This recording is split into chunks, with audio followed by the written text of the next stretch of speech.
Hi, everyone. I would like to welcome you to the first 2021 Virtual Candidate Forum for the town of Peace River for our candidates that are running for council. As we begin tonight, I would like to acknowledge that we are conducting this virtual event on the homeland of the many diverse First Nations and Métis people who reside within our area.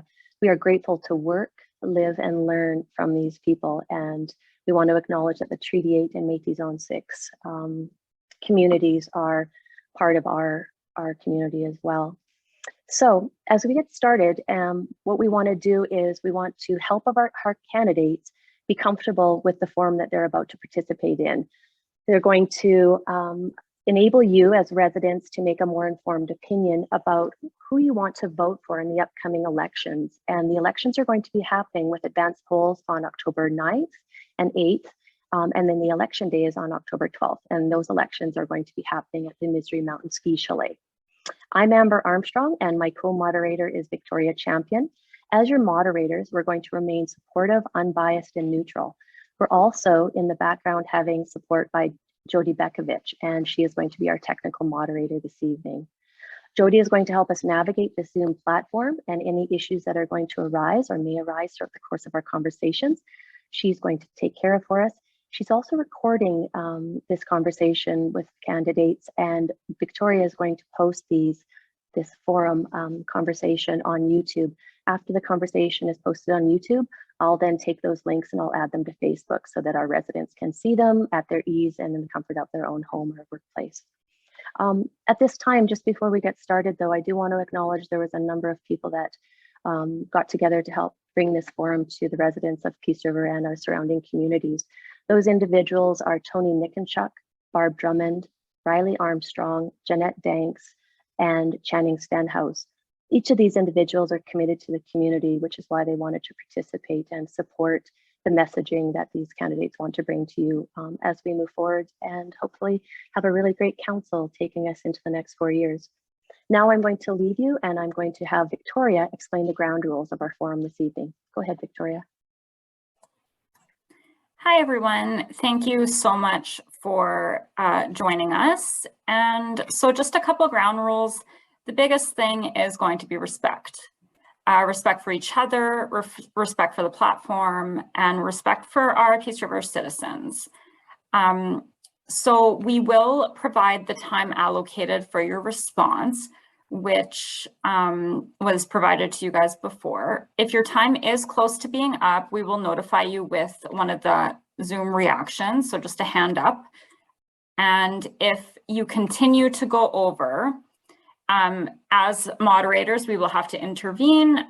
Maybe that means putting you on mute or just kind of stopping. We will do our best to encourage you.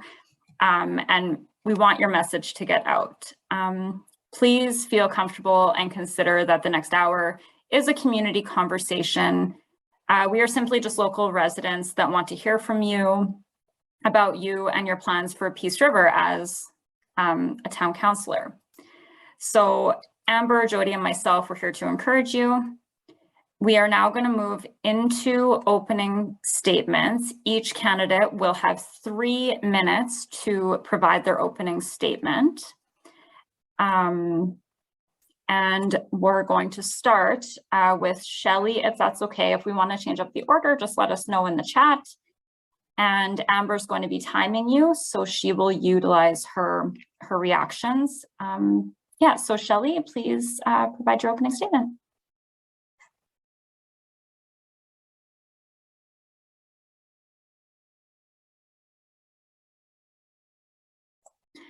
Shelly, you're just on mute, so we're just going to have to get you to unmute and start again. We'll start the timer again, just so you know. Okay, I'm sorry about that. Anyway, hello, Peace River. I'm Shelly Shannon, and I think most of you will be familiar with my Facebook page right now. If you're not, I've been in Peace River for about 38 years. I have recently, about 2 years ago, retired from the Record Gazette, and I decided that this was something I always wanted to do, and I thought I'd give it a shot. I think I have a lot to offer Peace River. I have a wide network of contacts, people I can utilize whenever I have a problem or if we need something solved to reach out to. My main thing on my platform is economic development and tourism. I have a different focus on that. My idea of economic development is more of a community-based, multifaceted approach. I like to see everybody involved at the table. I don't think that economic development is necessarily just bringing business to town. I think it's bringing business to town, but making sure our town has all the amenities and all the things that we need to bring professionals here and young families as well. So that will include social programming and so on. I do believe that we have to bring new business to town, but I also strongly believe that we need to be looking after and supporting the current businesses that are going through struggles. I want to bring up in particular the hospitality industry, which has been hit most notably harder than any other industry out there. So I think there could be a little more attention paid to the businesses right now that are struggling, and maybe approaching them and finding out how we can help, whether it's just support by emotional support, or if they need financial support, or just supporting them by going to visit their restaurants. And then of course, tourism, I want to fill, that's part of economic development too, but fill the buildings, fill those empty buildings up. I will be having videos starting on tomorrow actually about that. The heritage homes that we lost 2 heritage homes within the last few weeks here, and it's terrible. We need to get people in those buildings, and we need to go make I'd like to see an inventory made of all of our buildings for lease, all of our land, all of our industrial properties, and start and make either a task force or an advisory committee after we get a new council, and get out there and find these people, actively go out and approach them to come and do business here, but put thought into what kind of business we want here, and again, approach the business community about what kind of businesses they would like to see us add to Peace River, and getting the residents involved. But I'll talk about that more later. But all in all, that's my platform. Thank you. Thank you so much, Shelly. Truly appreciated for your beautiful opening statement. So Marc, you are up next if you're prepared for your opening statement. Thank you, Victoria, and thank you for the team and group that's put this together. For those that don't know me, my name is Marc Boychuk, and you might have seen me out campaigning or talking to people lately, and kind of had a little funny story that happened to me the other day while out campaigning.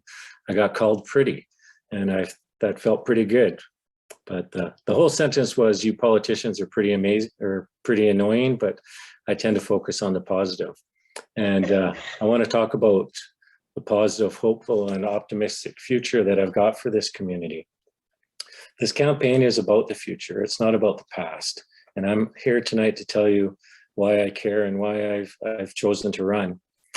Once in a while, I'll come up with a brilliant idea, or so it seems at the time, but then it comes to the opportunity to act, and I think a little different. And one of these times was when I chose to advocate for homelessness and sleep outside in the streets of Peace River. And when it just happened to be -44 and -45 those 2 nights.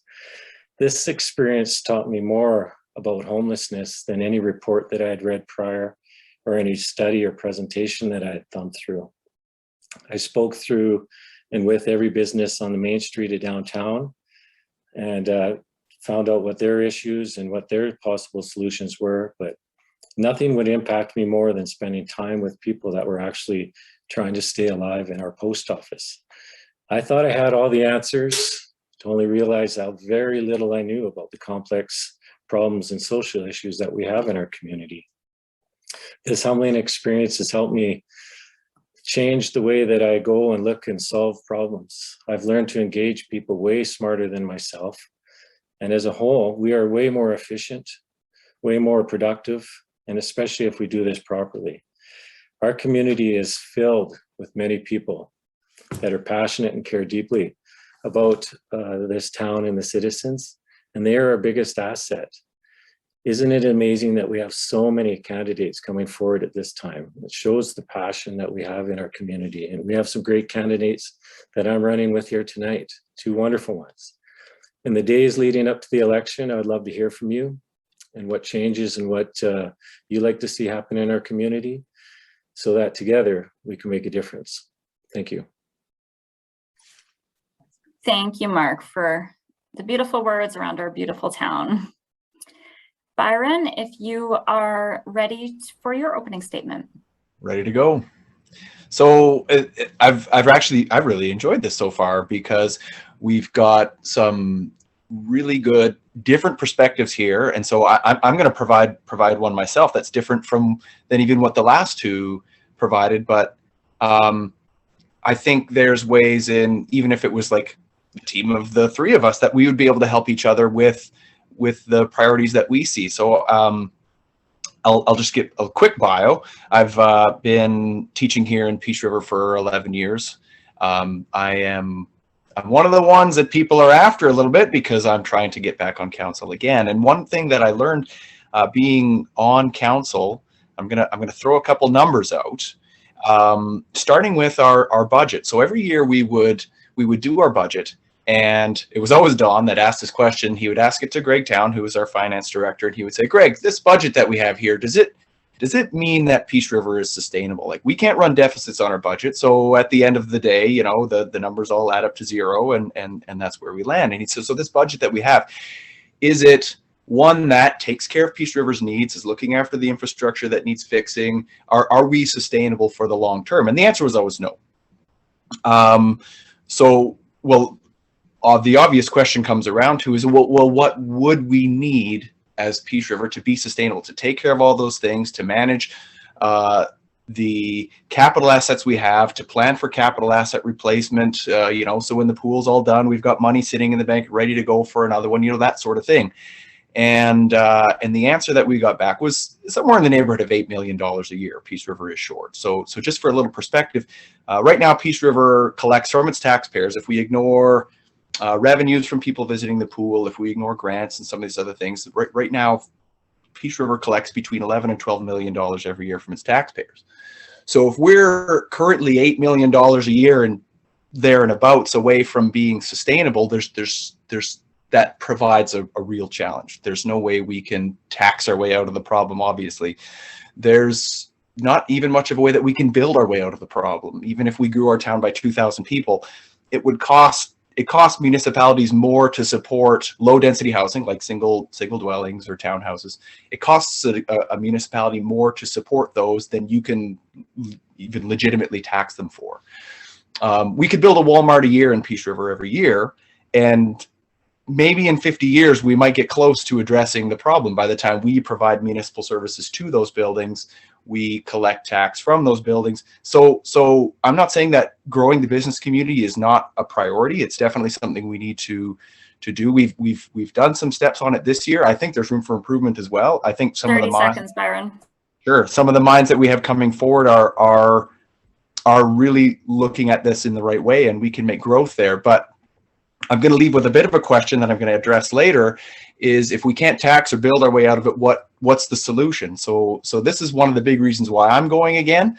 It's something we've been working on, but there's definitely room for growth there too. And that'll be it. Thank you so much for that perspective. So the next segment of our forum will be a series of 2 moderator questions. The questions were selected from a list provided to all the candidates in advance of this evening. Each question will be answered by the candidates with 5 minutes allocated for a response. You don't have to fill that time if you don't want to, but you have that time for you. We will start with Marc, followed by Byron, and then moving on to Shelly. I will hand this part over to Amber, where she will ask the first question. Thanks, Victoria. I just want to say I really do appreciate the different perspectives you brought in your opening statements. I'm listening and nodding and agreeing, and I think it's why we're all participating in this is because what you're saying is what we want to hear. We want the balance of the fiscal and the social and the environmental. So I just want to thank you for bringing that forward. So the moderator question, each of you were provided this questions prior to joining us this evening. You didn't know which question we were going to ask you, so we have selected a question, and each of you will answer this question, and this is the question. Why have communications related to decisions by the town of Peace River failed in the past, and what would you do to improve this area? I'm going to repeat that question. Why have communications related to decisions by the town of Peace River failed in the past? And what would you do to improve in this area? Again, we're going to start with Marc, and go ahead, Marc. Well, that's a pretty good question. Well, mostly communication, you know, and without a specific example, I'm just going to speak in general sense of some of the things that I saw go kind of wrong that, you know, in hindsight that we can change. And whenever we have an issue in our community, you know, communication is huge for many reasons. And mostly is to get as many viewpoints and information that we can to make that decision. By communicating what the problem is, many times we have a lot of local experts, professionals, and some pretty bright citizens just willing to give us some advice when needed.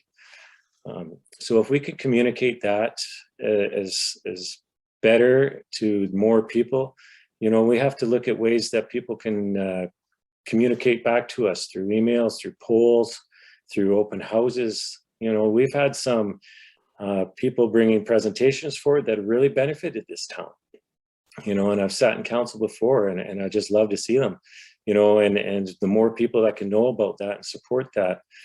Failing, you know, is whenever there's a problem and we've fallen short of getting that proper communication, we need to look at what went wrong and where we went wrong and to resolve that for the next time around, because we should not be failing in our communication at this point in day with all the avenues that we have. So we have lots of avenues available to us. So let's see what's working and focus on those that are working well and adapt to the ones that we can get the best feedback that we can to ensure that the trust is there when we make a decision. As a counselor, you know, if we get lots and lots of feedback back, then we're confident we're making the right decision. And it's a lot better than countering a lot of the people that didn't have an opportunity to come forward and to present, to explain why we're doing things. It's a lot easier to be proactive than constantly reacting to stuff. So, you know, if I was there, you know, and I'm hearing lots of this transparency and the communication and stuff, and I realize our council's had some really tough issues to deal with, you know, and I thought they've done well on some of them, and I've seen where we can improve. And I'm pretty sure they've learned where they can improve too. And we just have to keep doing that, is keep trying new methods when we reach obstacles and keep evaluating what's working and adapting to things that aren't. So, you know, I like I say, I can't specifically speak on one issue here, you know, but I've seen where we can improve and I've seen where we've done well. And I've seen where presentations go really well and I've seen where they failed. And you know, as a council member, I'd like to work with people to ensure that if they're going to present to council, that it's done right.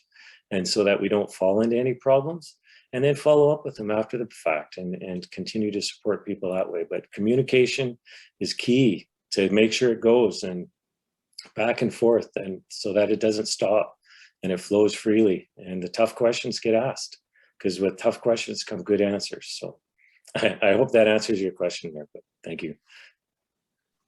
Yeah, that was excellent, Marc. Thank you. I appreciate that. We're going to next go to Byron Schamehorn. Do you need me to repeat the question, or are you ready to go? You know, I feel it's good. I'm good to just go ahead on it. And Sure. Yeah, so I see a lot of wisdom in what Marc was saying, and maybe that's just because I agree. I've found that where we have failed the most this last term is when we are reactive versus being proactive. Now, there's some limitations to that. We have to be right. We can't be fast, and it's more important that we get the right information as opposed to the quick information. But you know, a lot of the time, I mean, there's things that obviously people are going to find difficulty with or want to weigh in on or whatever, that we should be out in front of, you know, whenever possible. This was something that I tried to take on as much as I could. It was something that I think I've improved on over time. At the end of my very first year on council, I didn't have a whole lot to say because I was just figuring things out. And at an open house one time, I was asked, "So how do you think your first year went?" And I said, I don't think I made anything worse, which is just to the fact that it's important to learn before just heading out and slamming into a wall or breaking something. We need to be very careful with the privacy of the entities and the individuals that we deal with as well. So communication is difficult to get right. We are often walking the line of litigation, so we can't just say whatever we want. It's maybe your tax information, your business's, plans that we are aware of, and we need to make sure that we're keeping that in close confidence as well, so that people are happy to do business with us and be involved with us because they know that they'll be taken care of. But at the same time, if we can get information out there, I find that it's important to, just for me in my own time, to write things down and organize my thoughts so that I can, when I am asked a question, when people do come to council, I can communicate effectively as well. And the one last point to that is listening as well. Communication is a two-way street, and I think so often people frame communication as what we're putting out there, but we also need to keep in mind that we need to recognize communication comes back towards us. And yeah, it's been tough having open houses and things lately with, our current reality. And I'm looking forward to getting back to those in-person things, gathering at the meeting rooms and having people come in, getting to answer their questions, but also listening to their perspectives too and getting their ideas. I've really enjoyed this election so far in that I've just been able to see so many different perspectives. I'm stuck in this council mode for the last 4 years, and I need that refreshing. It's kind of like I get a new group of students every year and I learn so much more from them. And so I'm seeing different ideas and different approaches to things that people are sharing during this election. And I'm like, wow, I have so much more to learn. And there's so many great people with so much to offer this, especially in this communication idea as well. So really looking forward to hearing from obviously Shelly, and thanks, Marc. That was, you threw a compliment in there for us and I very much appreciate it. So thank you. Thanks, Byron. Shelly, last but not least, do you want me to repeat the question, or are you good to go? No, I'm good to go. Okay. So I think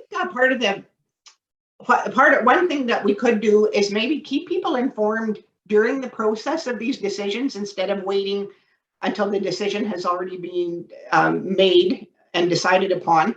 But the days and weeks leading up to that decision, there should be somehow that we could be informing the residents as to the reasons why we're making the decision, what the whys and why nots are of why we made the decision in the end. But I think it's in between there somewhere that the disconnect may be happening, where if we could just keep people involved during the whole process, I guess is what I want to say. So maybe that's part of, maybe that could be part of the cutting the red tape and making things easier to do business. So maybe that could be something we look at there. And then another thing I wanted to bring up is sometimes you have to trust your elected representatives to make those decisions on your behalf with input, but you don't want to get to the situation where every decision is going to be weighed into, because you're never going to please everyone. And if you're sitting at that table with the main focus on what is best for the residents of Peace River, and be willing to share those reasons on why you made those decisions, I think that would be key. And as I think it was Byron that said, listening is also important to communicating the decision, to hearing the feedback and why someone might not be so on board with a decision. So I think listening has to come into that as well as making those decisions as we see fit. That's what I have to say on that one. But communication, I would just like to add though, that communication is one of the top concerns that I've been hearing from people as well. So I think that those 6 people around the table are going to have some decisions to make around that and how we can improve it going forward. Thank you. Yeah, thanks, Shelly. Thanks to all of you for that. I'm going to turn it back to Victoria and she'll go to the next moderator question. Oh. Hi, everyone. So Yeah, thank you again. We have it on our list, Amber, that you're doing the next one, but that's okay. So I just had to pull it up. Again, all of the candidates will have 5 minutes to respond, and we will actually start with Byron, then Shelly, and then followed by Marc, if that's okay. And so here is your question. Again, starting with Byron. What issues are currently facing the town of Peace River, and what would the solution be for improvement? Okay, so this is where my opening monologue has brought us to. In my opening statement, I presented a problem, a fiscal one. So this is what I'm going to kind of address here now. We have been, over this last term, trying to deal with this revenue issue that the town is facing. Now, the previous government in Alberta set out a process called the Intermunicipal Collaboration Framework, where municipalities were mandated to sit down with one another and in certain areas find places where costs should be contributed towards. So for example, I'll just take two easy ones in Peace River, the pool and the Baytech Center. So during this process, and I was selected to be on 2 of the 3 negotiating committees with our neighboring partners by the council.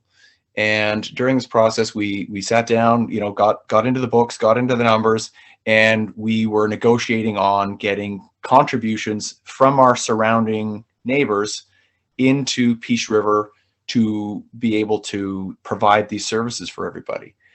The issue we run into is, yes, we are getting money for some of our operating costs. The problem with that is the only way that we get funds for operation is to spend the money in the first place. And it's money that we're already short of. It's sort of like running into a case lot sale at the grocery store. I want to buy a whole package, a whole box of case of craft dinner, but if I only have money for 1 or 2, then I can't save. So we've run into this situation where in order to save money, we have to spend it. And it's been the same thing with grant money that we've been able to get from the province too. We're very thankful for it. A grant money that we got for Reservoir 365 in the South End, you know, grant money that we got for the 98th Street slide. But in order to fully utilize it, we have to spend. And if you're already short, it's tough to get ahead as well. So there is room for improvement. We have, in this region, we have prosperity that doesn't cross borders very easily. People come into Peace River to use our services. To, you know, it's the traditional gathering place. It's where people come and have coffee and shop and recreate. And we're, you know what, we're happy to provide that. I think it's a great source of pride for our town that people come here for those things, and we can provide them for the region. The issue is while people cross borders and they leave town and they go out and work and build capital that's taxed, you know, by our municipal neighbors, and people in our neighboring municipalities come in and use our things. And no one ever thinks about, well, now I'm leaving the MD of Peace and now I'm going into the County of Northern Lights and now I'm in the town of Peace River. Our minds aren't around these borders. And if you ask anyone where they're from that lives in the area, they'll say Peace River. They won't say, oh, I'm from the MD of Peace. No, people don't say that.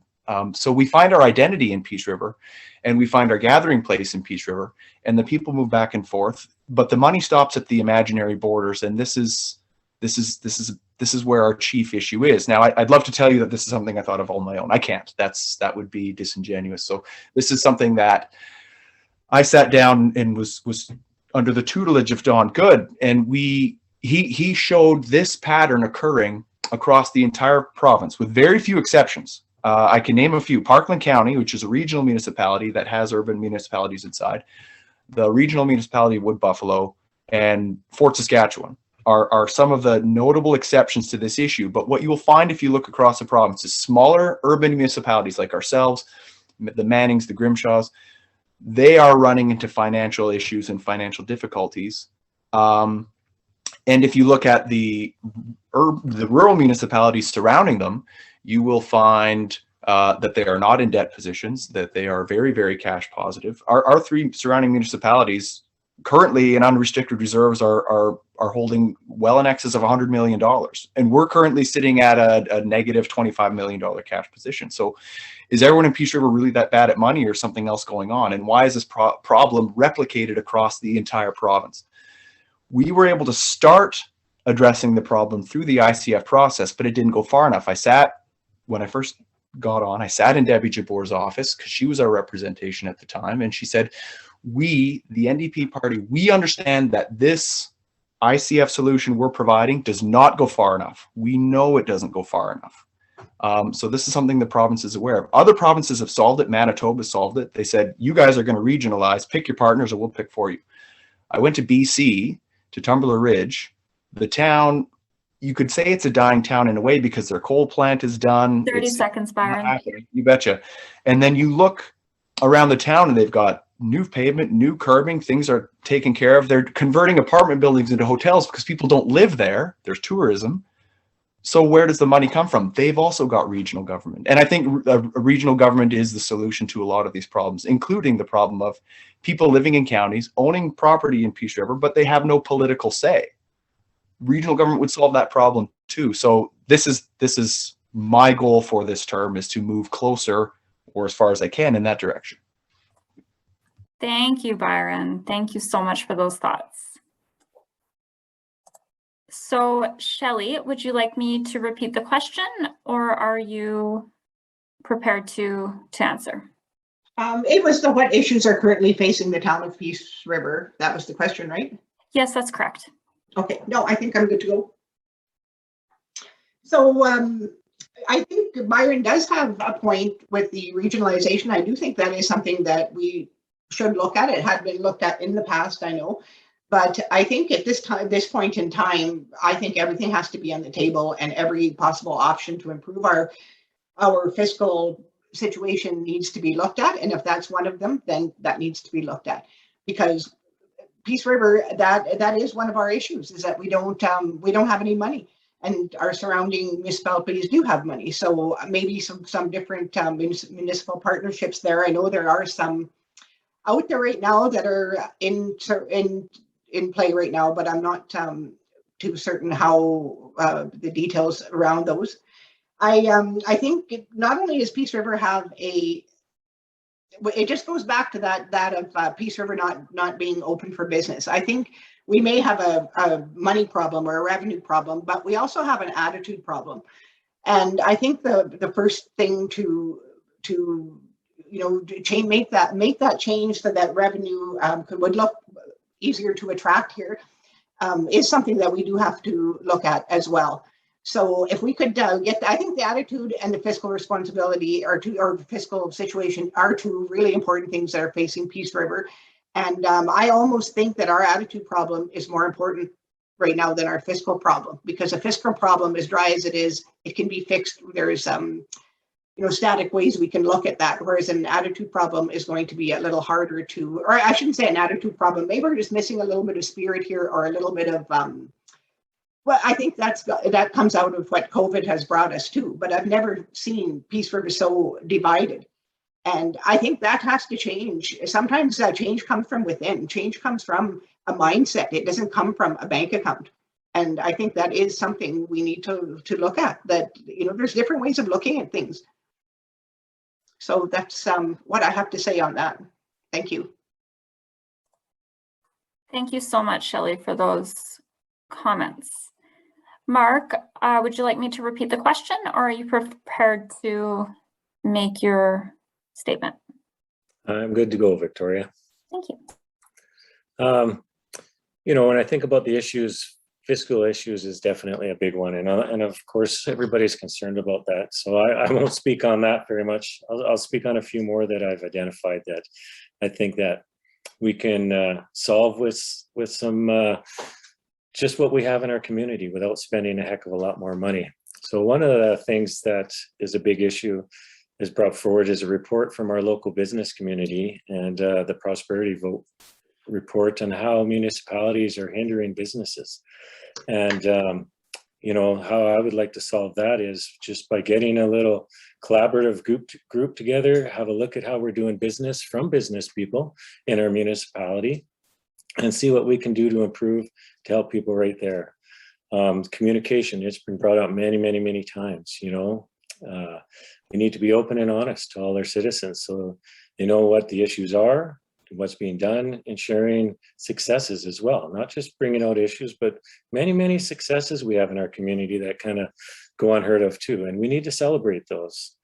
And collaboration. I'm huge on collaborating. I want to get our business community collaborating together and our social agencies collaborating together. We have too many people out there struggling alone and by themselves, when if just a little bit of help from one of our business neighbors or service agencies, we can share some resources, expertise, assets. You know, we can do a lot to help each other out. And that's what our community is really good for. And medically, you know, I sit on a few boards. You know, our community, we're lacking doctors. We have a lot of residents that don't even have a family doctor.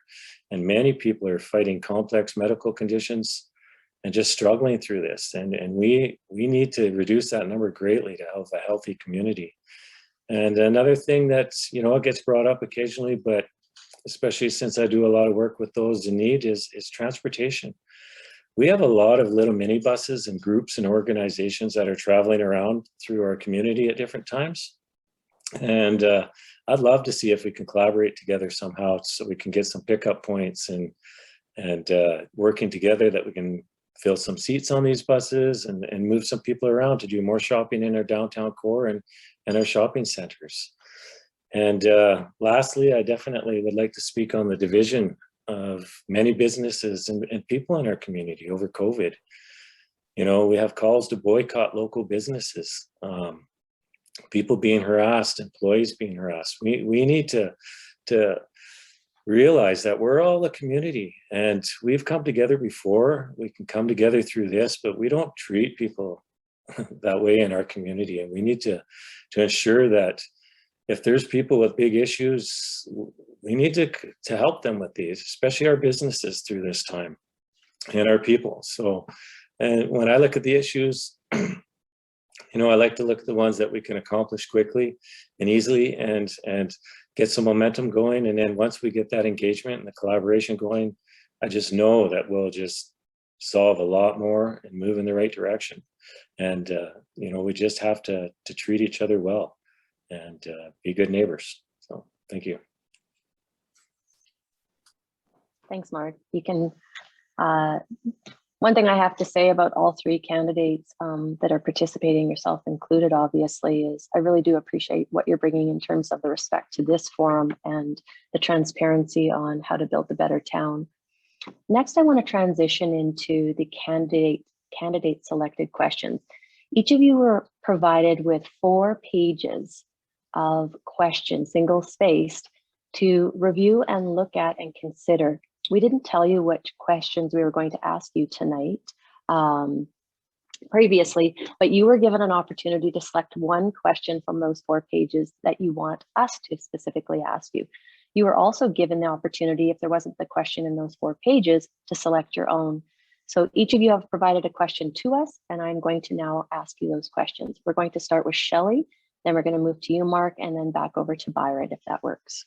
Okay, you guys ready? Shelly, are you ready for your question? Shelly, here's your question. What's more important for our town right now? Attracting new businesses or focusing on and supporting existing businesses, and why? Again, I'm going to repeat the question. What's more important for our town right now? Attracting new businesses or focusing on and supporting existing businesses, and why? Go ahead, Shelly. I think both are equally as important, right? It being that it is as Mark talked about, that division in businesses right now, some being boycotted, that kind of thing going on. I would have to say that I think the existing businesses need our support a little more than to bring in new business at this time. I think we have to make sure that they have the supports in place, and we need to show them that they're number one to us, that we're going to make sure that they can make it through this tough time. And but we need to do that by having the conversation with them and actually asking them, what do you need?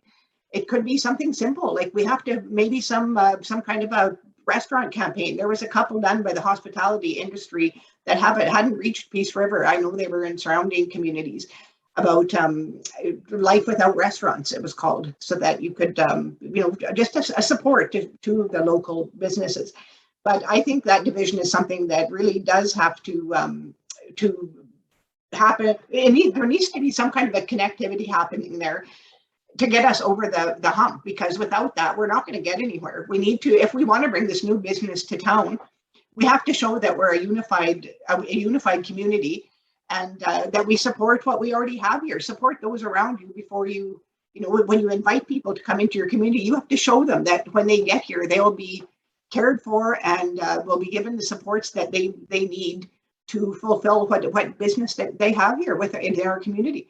And I think it's all of our responsibility. It's not just the people that utilize these businesses, but it's everyone. It's your fellow business people that should be supporting you to keep your doors open, or supporting you in times of need. Like you must have seen the Board and Barrel and Mr. Mike's getting together and opening on alternate days. That was so wonderful to see. And it's that kind of, here, let me give you a helping hand. It's going to make our community look so attractive to those people coming in here. Those people that I'm going to go find, if I get on there, I'm going to go find these people to fill those buildings. And when they come to our town and see what supports that we have here for our existing, how you treat your existing businesses is how you're going to treat those businesses that you invite into your town. So that's why I think we have to focus on what are we doing now that could help us get new business later. So let's take care of our backyard here. Let's plant some great flowers and really take care of what we have, so that the incoming things that we are going to seek will have a really great place to come to and fit in and do business in our community. Thanks, Shelly. Appreciate your comments on that. Marc, we have a question for you that you submitted as well. I'm going to read the question twice, and if you have any questions or comments, just let me know. Otherwise, you can begin. Here's your question, Marc. Community health and safety are a priority for all residents. Please share your thoughts on the health and safety of Peace River, and if anything needs to be improved and why. Again, I'm going to repeat it the second time. Community health and safety are a priority for all residents. Please share your thoughts on the health and safety of Peace River, and if anything needs to be improved and why. Go ahead, Marc. Thanks, Amber. Many know I work with the less fortunate and those experiencing homelessness in our community, not only in our community province-wide and across Canada. I've been addressing those concerns for some time, and I'll be sharing my knowledge and experiences that I've gained at a First Nations housing conference this December. We still have a long ways to go, but we're moving in the right direction. But I would like to speak on other concerns on this that I've been involved in collaborating with agencies to not only identify issues, but to work at resolving them. Way too many people, as I mentioned before, in our community do not even have a family doctor. I love the fact that Mint Drugs has started a pilot project in our community to connect people to a doctor right at their pharmacy. And this is great and an innovative solution for helping out many people. But it's not the answer to the lack of the family doctors who will guide patients through their complex medical care conditions like cancer and MS, just to name a few. To have a regular family doctor to guide us through these times, it is so important and so less stressful for the patients that are struggling with these concerns. We need much better supports in our community for the far too many people who are losing hope. This happens way too often, and many are unable to find proper help at these difficult times. I've been in our emergency rooms with people who have attempted their lives. They have overdosed or have harmed themselves in other ways.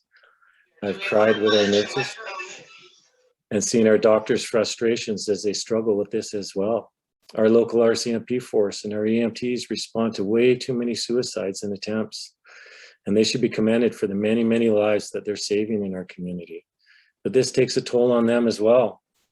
We need to support more mental health programs for our youth in the schools now more than ever.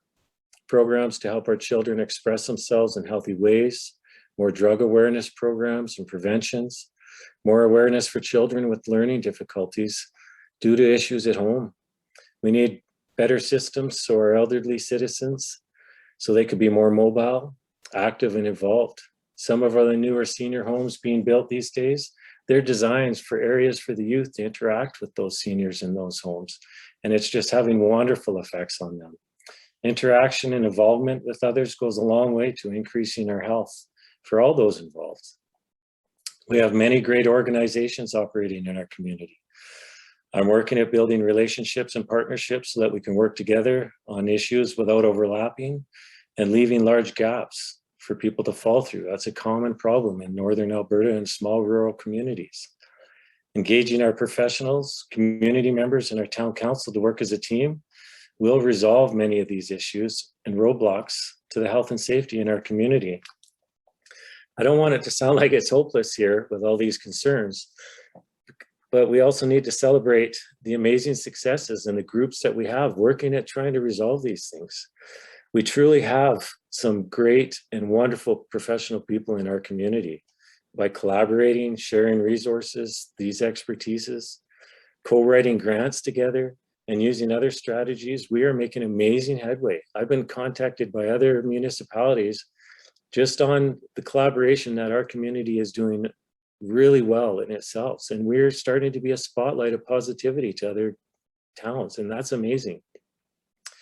We just need to keep moving in that direction, and I'd hope that when you guys elect the residents of Peace River elected council, that they will focus on issues like this.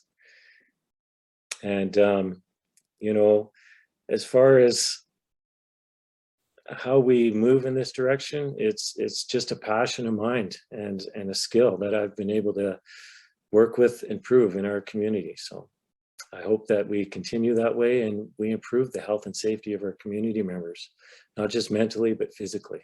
Thank you. Thank you, Marc, for those comments. Byron, I will be asking you your question.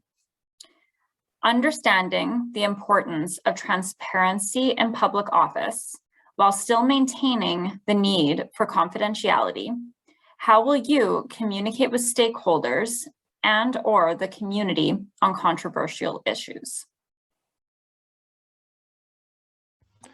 Okay, so I did address this one a little bit earlier when we were talking about communication, but it's still it comes up very frequently. Before I got on council, I used to kind of wonder what's going on in all these in-camera sessions. What's with that? There must be some nefarious thing happening, or why would they do that?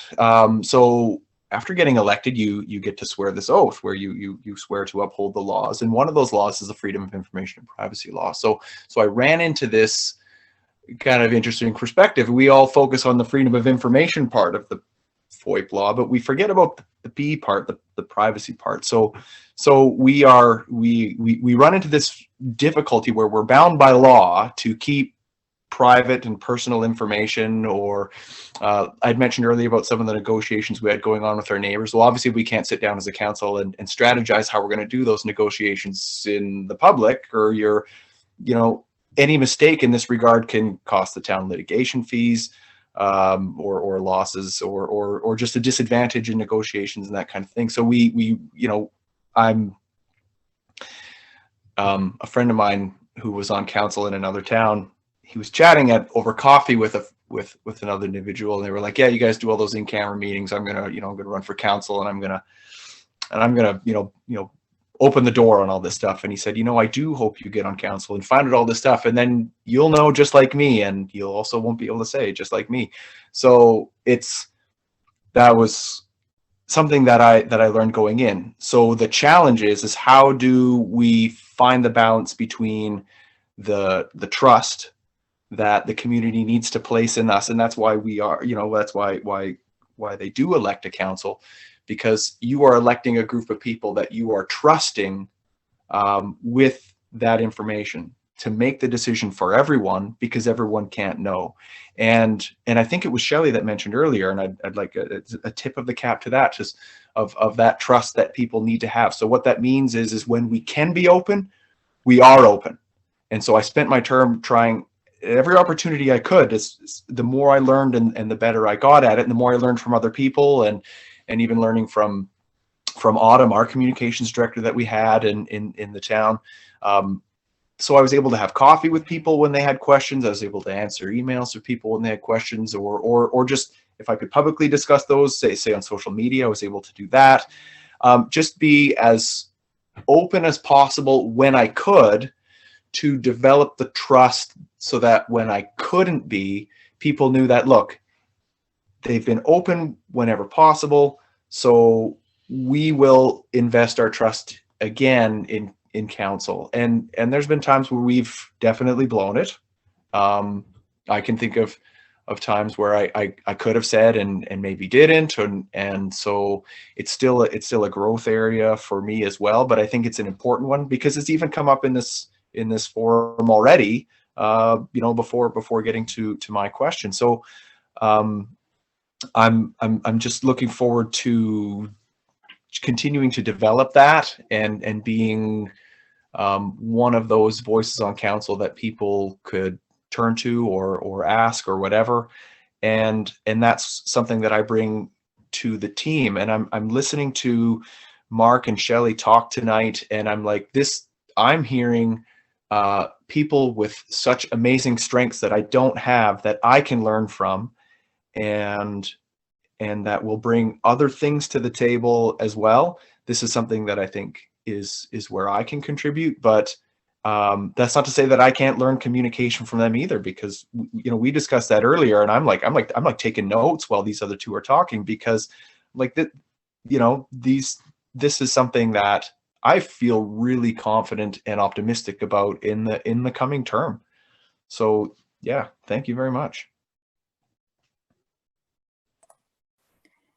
Thank you for that last question, Byron. We appreciate that. So we are now nearing the end of our forum tonight.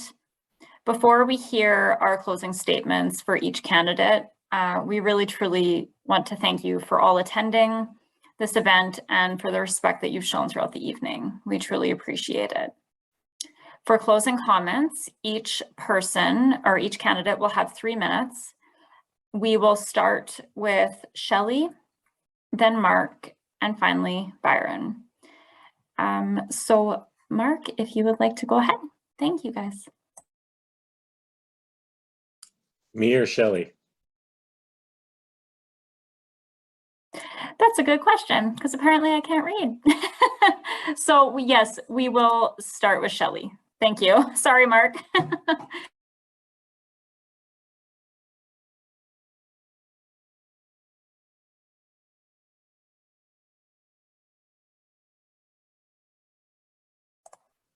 Shelly, you're just muted. Sorry. We'll restart the clock for you. Sorry about that. I always thought you were going to unmute me. Sorry about that. So I guess I just want to talk about how important of a decision that the residents of Peace River have this election. You have 20 people to choose from. You have to pick 6 people out of those 20 that are going to move Peace River forward. We're going to each bring something different to the table, so that when we sit there and are discussing these decisions that we want to communicate on, when we're sitting there discussing them, we need to know that every person at that table is going to contribute something to that discussion, so that it will in turn contribute to the decision. If we have all the same people around that table, that is not going to work. We really, really need to have that diversity by that table, because we won't be able to make change without it. Now, some might say, oh no, you might need to have those 6 people by the table that are all the same in order to push that change through. That's not the kind of change we want to see. We want to see well thought out change for Peace River. We want to see engagement from the residents. We want to see new business. We want to take care of our existing business. But most of all, we need to keep our optimism, our positivity up. Because without that, we need to get the will. The people need to have the will to do this, and in order to do that, they need to have hope. So I think together we can actually do some really good work. Like Peace River has such great potential. We could be on the map for so many things right now. Being leaders in the north, Peace River could be that town that is leading that change and leading the rest of northern Alberta into the future. And if we have those right people, we can do that. But we have to have forward thinking and listen to each other and be open-minded and take each other's suggestions carefully, weigh them, and then come up with these decisions that are going to move Peace River forward.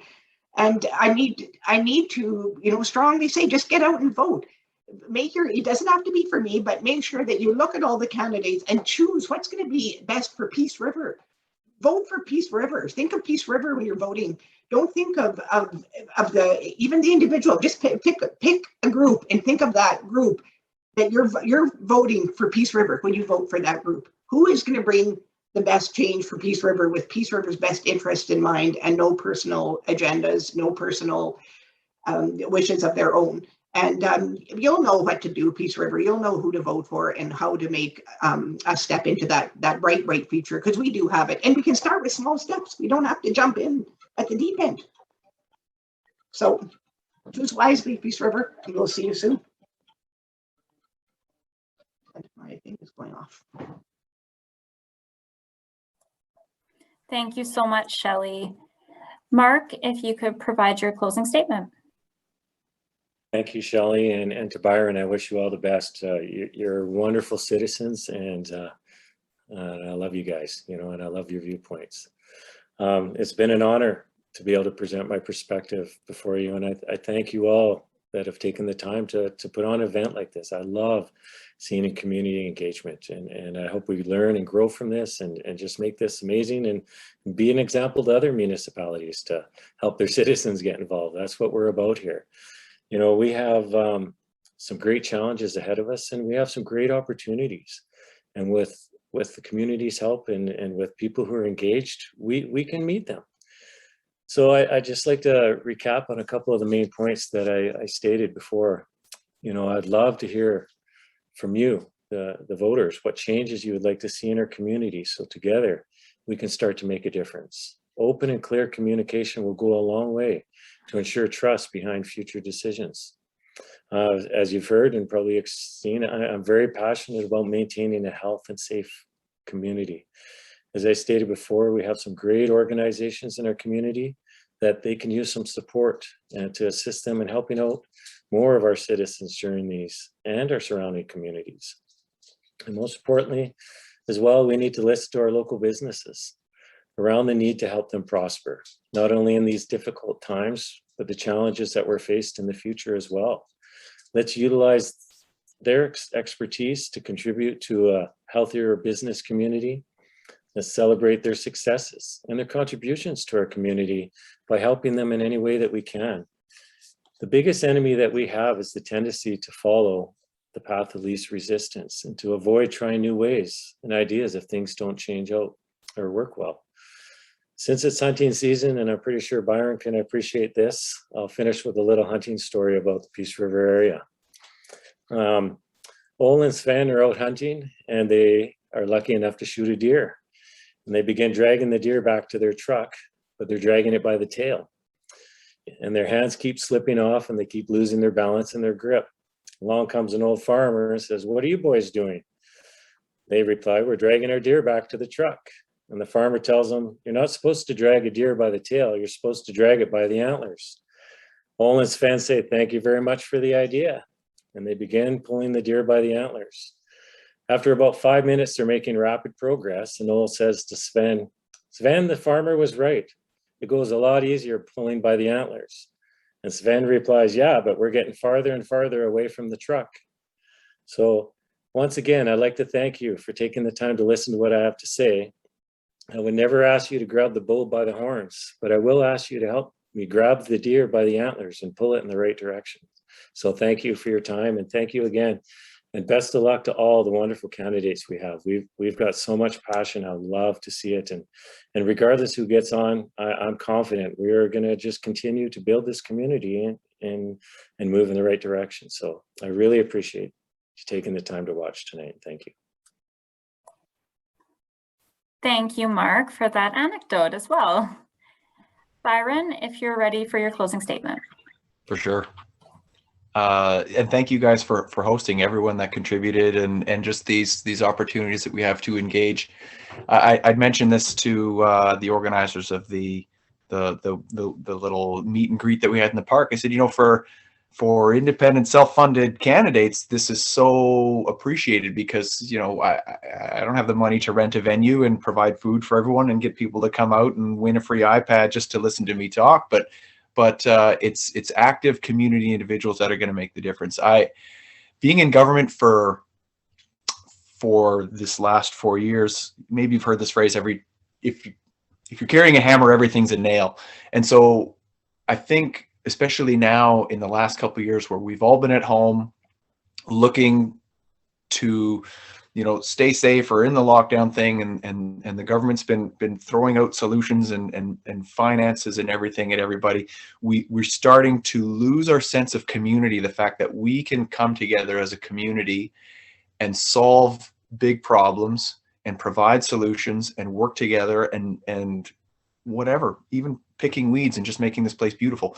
Whatever it happens to be, we don't have to turn to government to do it. And I've appreciated this campaign, listening to people from outside of my perspective and learning from them, because you get a little jaded in government, I'm not going to lie. And so I guess I'm going to caution my two compatriots here: keep that passion that you have and don't let your vision be dimmed by the restrictions that you're going to run into being on council. I got to admit, I'm really confident that I'm going to see the two of you around a table. Maybe I'll be at home watching you guys do the council thing online if it ain't me, and that's okay too, because the right people, I think, are going to be in place in the end here. But if we can come together as a community and do amazing things and just do it because it's the right thing to do, it's a good thing to do, because we're giving of our time, because we're dedicated to Peace River, we can make this town something to be even more proud of than I am now. I'm really proud to be from Peace River. I love telling people I'm from here. I love telling people to come here because it is amazing. And with the different perspectives that we have and the different ways we can help contribute to the proposed solutions that everyone brought tonight, why wouldn't we have an even brighter future than what we could imagine? I feel really confident about that. So thank you guys for tuning in. For everybody at home, thank you, Amber and Victoria and Jody, for your excellent work behind the scenes here, and the others whose names I'm gonna not try to forget. And you know, this last term has been really enjoyable, and it hasn't been without its challenges, but it's been so good. I'm just hoping I'm fortunate enough to be able to do it again. And thank you, everybody. Good night. God bless. And I'll turn it back over to you guys. Well, thanks, Byron. That was a nice way to wrap it up. And thanks, Shelly. Thanks to Marc. So as we indicated at the beginning of our session tonight, this is the first of 4 forums, and we're going to be hosting them throughout this week. We're actually doing double headers. We have another one right after this. We're going to have another forum tomorrow night and then 2 on Thursday. And I want to say thank you to all of the candidates who are participating. We've had to do a lot of juggling because we're trying to accommodate different schedules, changing schedules, and we appreciate that everyone was able to work with us on that. So thank you. I do want to thank my co-moderators, Victoria and Jody, for doing what you're doing. And I also want to say thank you to the current council and for the hard work and efforts they've put in over the past 4 years. It has been a grind. There's been a lot of successes and there's been a lot of challenges that have come forward, but notwithstanding all of that, I think it's an incredible recognition of their dedication, of their personal time, their business time, their family time. So I want to say truly thank you to the current council, and well done. And I wish them the best for those people who are not moving forward. Just to quickly wrap up though, we do encourage all residents to go out and vote. There are 2 advanced polls that are happening this weekend on the 8th and the 9th. They're going to be happening at the Misery Mountain Ski Hill in Peace River between the hours of 10 a.m. and 8 p.m. Make sure you have your ID, go in, be safe, be distanced, but but cast your vote, make a difference, and reach out to these candidates that are on this call and on the future forum calls. They are more than willing and able to answer your questions in any which way that you have for them. So again, thank you for coming. I hope you enjoyed the session. We certainly enjoyed listening to you, and I'm going to take my opinions to the ballot as well. And thank you for providing me with some information. So good evening and stay safe, everyone. Victoria, good?